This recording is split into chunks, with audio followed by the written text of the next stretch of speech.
Dharmasthala case അന്വേഷിക്കുന്ന കർണാടകയിലെ പ്രത്യേക അന്വേഷണ സംഘത്തിന് മുന്നിൽ തിങ്കളാഴ്ച താൻ ഹാജരാകുമെന്ന് നോട്ടീസ് ലഭിച്ച യൂട്യൂബർ മനാഫ്. ജീവന് ഭീഷണിയുള്ളതിനാൽ പോലീസ് സുരക്ഷ ആവശ്യപ്പെട്ട് കോഴിക്കോട് പോലീസ് കമ്മീഷണറെ കണ്ടു. പോലീസ് സംരക്ഷണയിലാകും താൻ SITക്ക് മുന്നിൽ ഹാജരാവുക.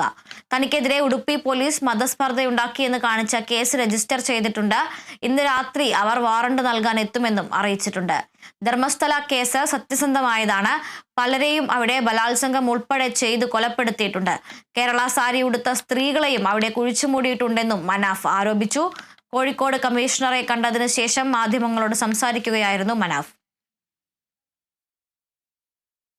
ഈ വിഷയത്തിൽ എന്താ പറഞ്ഞു കഴിഞ്ഞാൽ നിരന്തരമായിട്ട് എനിക്ക് ജീവന് ഭീഷണിയും കാര്യങ്ങളൊക്കെ ഉണ്ട്. അപ്പോൾ കേരള ഗവൺമെൻറ് പോലീസ് സംരക്ഷണത്തോടു കൂടി പോയാൽ മതി എന്നുള്ളതാണ് അറിയിച്ചത്. അതുപ്രകാരം കമ്മീഷണർ വന്ന് കണ്ട് കമ്മീഷണർ എല്ലാ സെക്യൂരിറ്റിയും പ്രൊവൈഡ് ചെയ്യാമെന്ന് പറഞ്ഞിട്ടുണ്ട്. SITക്ക് മുമ്പാകെ തിങ്കളാഴ്ചയാണ് ഹാജരാവുന്നത്.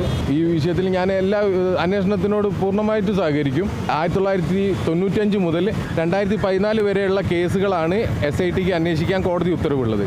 ആ 2012 സൗജന്യൻ്റെ. അപ്പോൾ സ്വാഭാവികമായിട്ടും സൗജന്യൻ്റെ കേസും കൂടി ഇപ്പം എന്തായി പറഞ്ഞാൽ ഒരുപാട് തെളിവും സാക്ഷികളും മുന്നോട്ട് വന്ന് അതോടുകൂടിയിട്ട് ഇതിനെ ഒരു വേറെ തലത്തിലേക്കായി. ഞാൻ വീണ്ടും പറയാണ്, ഇത് സത്യസന്ധമായ കേസാണ്. ഒരുപാട് സ്ത്രീകളെ അവിടെ ബലാത്സംഗം ചെയ്തിട്ടും പല രീതിയിലും കൊല ചെയ്ത് മറവ് ചെയ്തിട്ടുണ്ട്.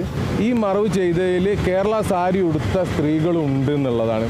അങ്ങനെയാണെന്നുണ്ടെങ്കിൽ ഈ കേരളത്തിൽ നിന്ന് അങ്ങനെ ആരെങ്കിലും നഷ്ടപ്പെട്ടിട്ടുണ്ടെങ്കിൽ അത് പുറലോകത്തേക്ക് എത്തിക്കേണ്ടതുണ്ട് എന്നുള്ള ഒറ്റ ഉദ്ദേശത്തിലാണ് ഈ വിഷയത്തിൽ ഇറങ്ങിയത്.